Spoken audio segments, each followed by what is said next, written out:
done a lot of bigger videos at the moment. I just want to sit down and chat. This is mango iced tea. I'm actually going to take you like ever so slightly lower. How's that for an angle? Yeah, that feels all right. That feels all right. I've come in from a full day out. I'm feeling a little ratty, so forgive me. But I wanted this to just be like casual and nice. A little chat, because we haven't had one of those in a while. Imagine I'm drinking a wine. Do you know what? The first thing to talk about is hormones. And I think it's important. I think a lot of us, when we hit our like mid to late 20s, are thinking like, what's going on? I mentioned previously, but I'm feeling a bit weird when I ovulate. And so I did a private test. I tried to chat to someone and get some tests on the NHS, but my doctor's surgery was rubbish. So I've actually changed doctor's surgeries now, which I'll talk a bit about in a sec. But yeah, I paid to get a series of hormone health tests. And I got the results back on Monday, and I just wasn't prepared. I don't think I'd really thought about what I would feel about learning some of this information. So the first thing you find out about is your ovarian reserve. Is that how you say that? Ovarian reserve?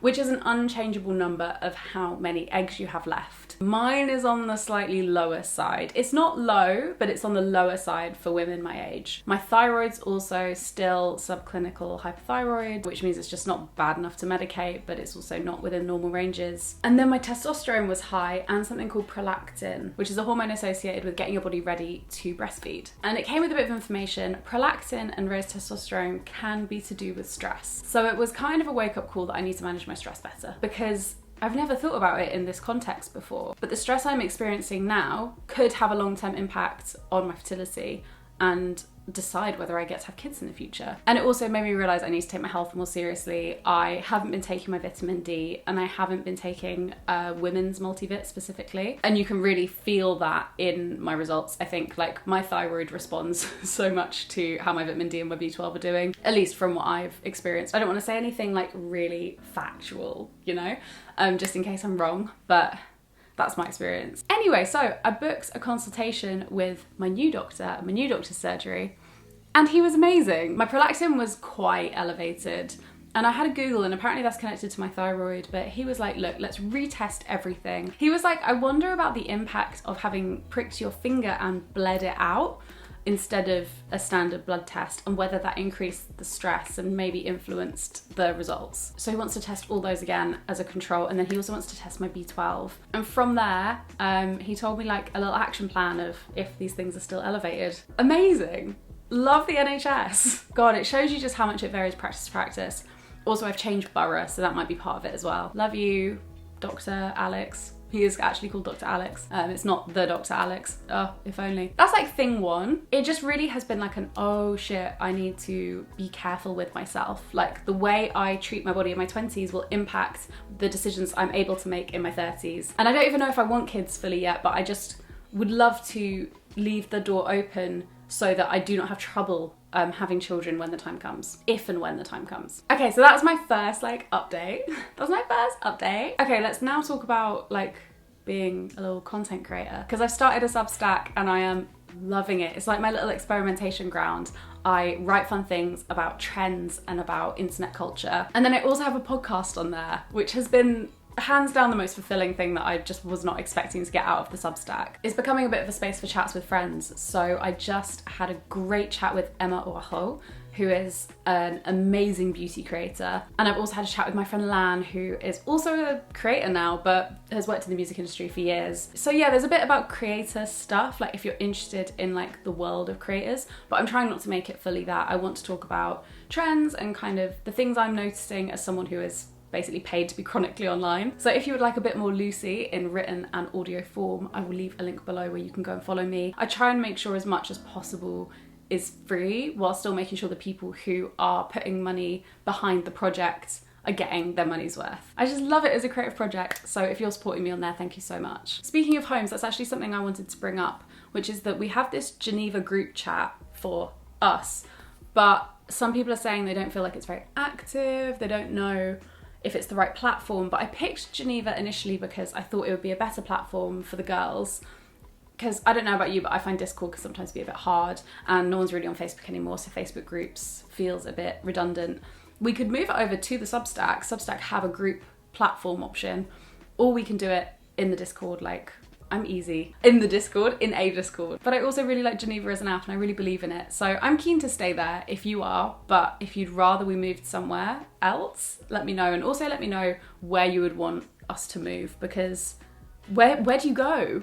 Where do you hang out on the internet? Maybe we need a Reddit. I'm a Reddit lurker. Oh, and in terms of contraception, before I forget, I've started doing natural cycles. I'm actually working with them in my next video, but I'm paying for it with my own money and I've started it anyway because I just feel like it's probably the right contraception for me at this point in time. Anyway, that's a side note. I asked on Instagram what people would like an update on, and a lot of people would like to hear about the flat. We've been here for 6 months. I cannot believe it. We bought the flat, which still doesn't sound real. I started filming, and I have started filming, a series where it's called like Flat Diaries, where I'm just like decorating and doing stuff to the flat and bringing you with me. Let me be very honest. I thought it would go faster and it would be easier, and it has not been fast or easy. So the whole first episode is decorating the spare room. We started that in January. It is June, but it's just been a slow process. We painted it. Our friend built a built-in wardrobe in there, and we obviously had to save money to buy stuff like the mattress and the bed. Things like that have just slowed it down, but I'm nearly there. I think next week I'll be able to finish the room. And it's been such a fun project. But yeah, for some reason I thought I'd like get a whole room done in a week, and that has not been my experience. But stuff is coming along, and hopefully there will be some videos of that will be nice and fun. In terms of the actual experience of being in your own home, I cannot explain the security I now feel. I didn't realise the stress, the ongoing stress that I lived with of never knowing if a landlord was going to turn around. I was going to wake up one day with an email in my inbox saying that I had to move out in 2 months. Knowing that when living with friends that, you know, it might not last, that people might want to move on, move in with their partners, all of that. Taking that weight off my mind has been a really pleasant surprise, because I didn't even realise I was feeling it. So yeah, just really grateful for that. Something else I want to mention is that having a flat is much more expensive in terms of hidden fees, and I want to tell you a little bit about some of those in case you are looking to buy. There are things people do not tell you about having a leasehold flat. So there's a few things that are coming up in the next 5 years that are going to cost us a ton of money, and it is making me very nervous around money. There are hidden fees, hidden costs coming up. One of them is we need to extend our lease, I believe, because we are coming towards the end of our lease, and when you hit a certain number of years, the value of your property drops significantly and it's really hard to sell it, which is so mad. Like, it's 80 years. If you go under 80 years on your lease, it's hard to sell, which is just so weird. I do not know why. It's just a thing. And extending a lease costs tens of thousands of pounds. So that's one fee that will come up before we leave this place that we'll have to deal with. The second is you pay property management fees to another company a lot of the time who manage your property. Yay, to some extent. Our hallways are clean, that's lovely. No to just how much you're paying and the lack of transparency. They send you a detailed breakdown of the money they've spent. Like, I think we've got buildings insurance. Why do we have this huge pot of money that keeps growing every year, that they keep asking to fill with more and more money? Who's invested in this company that is holding our money? And thirdly, that does not go towards extended building works, which our building needs. We live in a converted loft in a Victorian property, and it needs some extensive works doing to a part of the building, and those costs will be in the tens of thousands for every flat in this building. Knowing that all that money will be due at some point is very nerve-wracking. I am not someone that has any more, at least tens of thousands of pounds saved. I saved all that money and put it into my deposit. So if you are sitting there like, oh, I wish I owned a flat, like, just so you know, this is the whole picture of what's going on. I'm still incredibly lucky to be here. I'm incredibly grateful to be here. There is stuff that comes as part and parcel of buying that no one tells you about and only explained to you after your offer has been accepted. And someone even asked, how are your real estate moves going? Are you planning to purchase any more property? Bro, no, there will be no second properties anytime soon. Some people asked as well, like, how did you make the decision to buy a house with your boyfriend? And the answer is literally the opportunity arose randomly and we just jumped. Like, there was not much thought. It was no thoughts, just vibes. We both, oh, he's here actually. He's just walked in the door. We've both been saving for years, and then we were like, oh my God, this could be the answer to our problems. Hello! You've been in the sun. Someone asked, how did you make the decision to buy a house with your boyfriend? And I said it was no thoughts, just vibes. We lived together for what? 18 months. Yeah. Pandemic kind of compounded the early part of that, didn't it? Spent a lot of time under each other's noses, didn't kill each other. Why not forever?